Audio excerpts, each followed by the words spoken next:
Ai muncit doar 5 ani în Germania și crezi că nu vei primi niciodată pensie? Sau poate că ai auzit că trebuie să lucrezi minimum 15, 35 sau chiar 45 de ani în Germania ca să primești ceva? Ei bine, adevărul este complet diferit. În acest videoclip vreau să-ți arăt dacă ai dreptul la pensie după doar 5 ani de muncă în Germania, cât ai putea primi, când o vei încasa și de asemenea și care sunt cele mai mari greșeli pe care le fac foarte mulți români din cauza că nu cunosc toate aceste informații. La final îți voi spune și un lucru pe care aproape nimeni nu ți le explică și care poate face diferența dintre a pierde bani și a încasa pensia care de fapt ți se cuvine. Bun găsit la Salut Europa TV! Dacă locuiești sau ai lucrat în Germania, probabil ți-ai pus măcar o singură dată întrebarea: merită să mai muncesc aici dacă nu stau toată viața? Sau poate te gândești să te întorci în România și nu știi dacă acei câțiva ani lucrați în Germania vor mai conta vreodată. Astăzi vom lămuri complet această întrebare și îți recomand să urmărești videoclipul până la final, deoarece există foarte multe informații care circulă pe internet și sunt pur și simplu false. Așadar, trebuie să muncești 5 ani sau doar să fii în Germania? Aici apare prima confuzie. Mulți spun, ok, am locuit și am muncit 5 ani în Germania, dar legea nu vorbește despre cât ai locuit în Germania. Legea vorbește despre 5 ani de perioadă de asigurare, numită în limba germană Wartezeit. Asta înseamnă că, în general, trebuie să fi existat cel puțin 60 de luni în care tu ai acumulat perioade recunoscute în sistemul public de pensii german.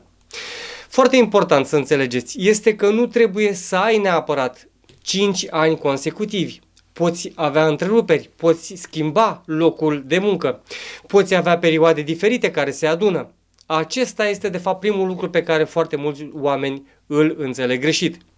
Dar chiar dacă ai îndeplinit sau ai împlinit cel puțin 5 ani de zile, asta nu înseamnă automat că vei primi vreo pensie mare. Și aici apare următoarea întrebare: cât valorează de fapt acești 5 ani la pensie în Germania? Haideți să vedem. Așadar, câtă pensie primești după 5 ani de muncă în Germania? Aici foarte mulți speră sau sperați probabil la o sumă fixă, dar în Germania nu există o pensie fixă.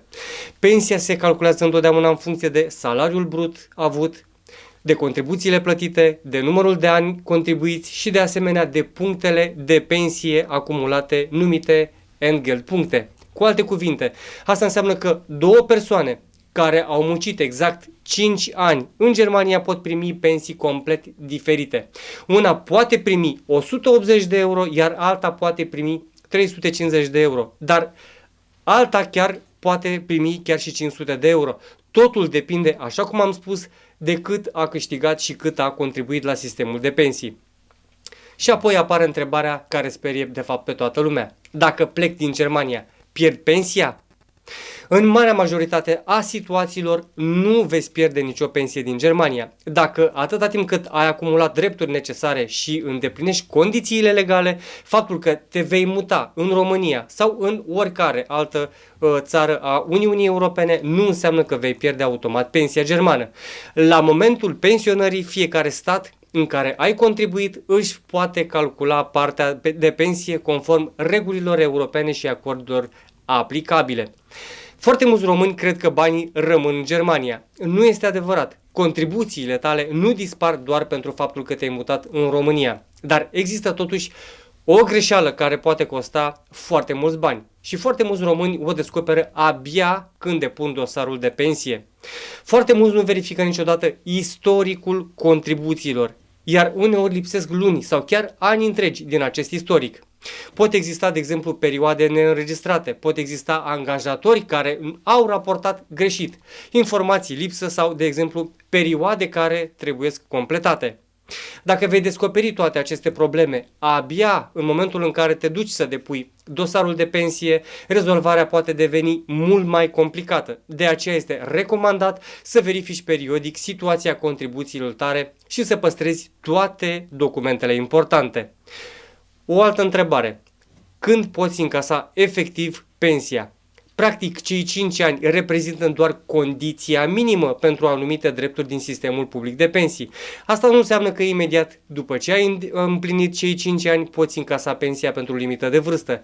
Va trebui mai întâi să îndeplinești și condițiile privind vârsta legală de pensionare, iar cuantumul pensiei va depinde întotdeauna, așa cum am spus, de contribuțiile acumulate de-a lungul timpului. Așadar, cei 5 ani de muncă în Germania îți pot deschide dreptul la pensie în sistem. În schimb, suma și momentul plății pensiei depind întotdeauna de regulile aplicabile și de istoricul tău de contribuții.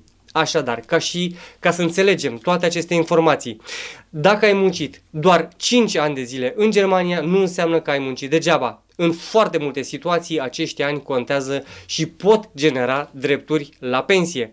Însă, valoarea pensiei depinde, așa cum am spus, de contribuțiile efective, iar pentru a evita surprizele, este foarte important să îți verifici din timp situația ta de la sistemul de pensii.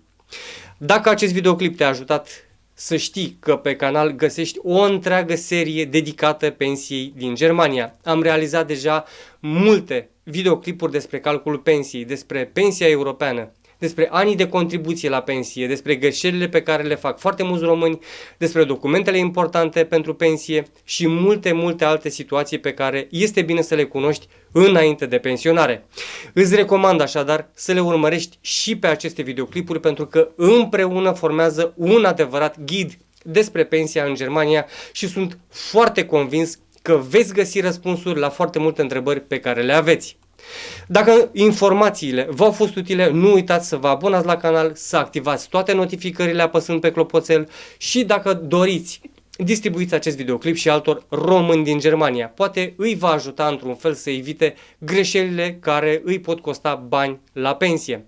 Vă mulțumesc că ați fost alături de mine până la final, iar noi ne revedem cu noi informații în curând. Numai bine!